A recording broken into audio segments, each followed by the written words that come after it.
The Sanctuary Within. The most beautiful thing I know. This is a story about a traveler who spends years searching mountains, oceans, temples, and stars for the presence he loves most. In a forgotten sanctuary, he discovers that every sacred symbol outside was quietly pointing toward the one already dwelling within. For years, Tomas traveled with one question: where does the Holy One live? He climbed mountains before sunrise, listened to waves beneath the moon, watched birds cross the sky, and knelt among flowers moving in the wind. Everywhere, something beautiful whispered, "Closer." But Tomas thought the whisper meant farther: another country, another teacher, another sacred place. One evening, he found a small stone building with an open door. Inside sat an elderly caretaker named Anaya. "What is this place?" he asked. "A sanctuary." "To which saint?" Anaya smiled. "That depends on who enters." There were no statues or jeweled altars. The ceiling was painted like endless sky. Silk ribbons moved with hidden currents of air. A narrow channel of water circled the floor. Birds sang through open windows. Flowers grew along the walls. At the center burned one small flame. Tomas whispered, "It's beautiful." "What do you see?" Anaya asked. "Heaven, wind, water, birds, flowers, light.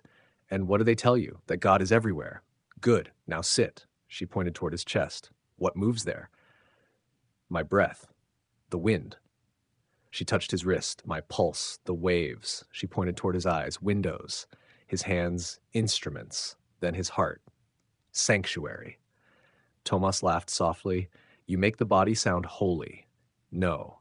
I make it useful as a symbol. You have mistaken the windows for the light shining through them." That unsettled him. Tomas had spent years trying to become spiritual enough to deserve what he sought. He collected teachings, disciplines, prayers, and experiences. "I thought the journey was supposed to lead me to God." Anaya asked, "Can a wave travel to the ocean?" Tomas became quiet.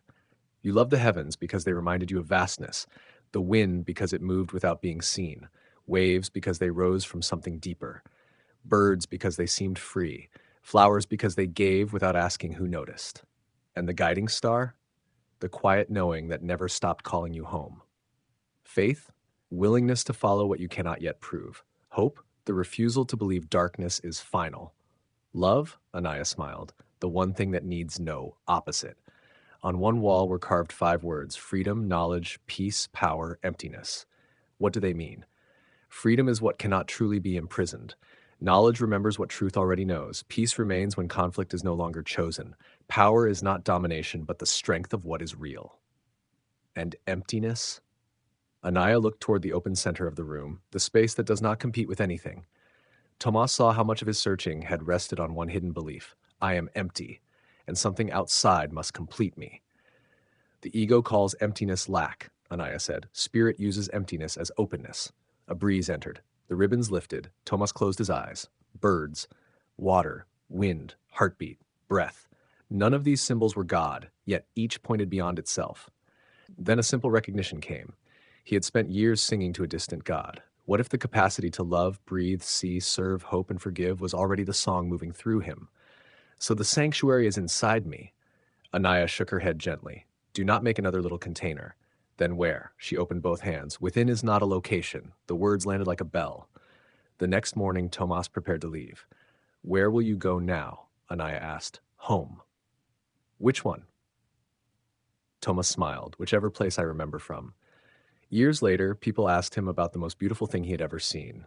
They expected a mountain, cathedral, ocean, or hidden sanctuary. Instead, he said, "The beauty was never in the form alone."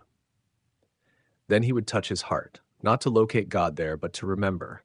The heavens point to vastness, the wind points to freedom, the waves point to source, the birds point to release, the flowers point to giving.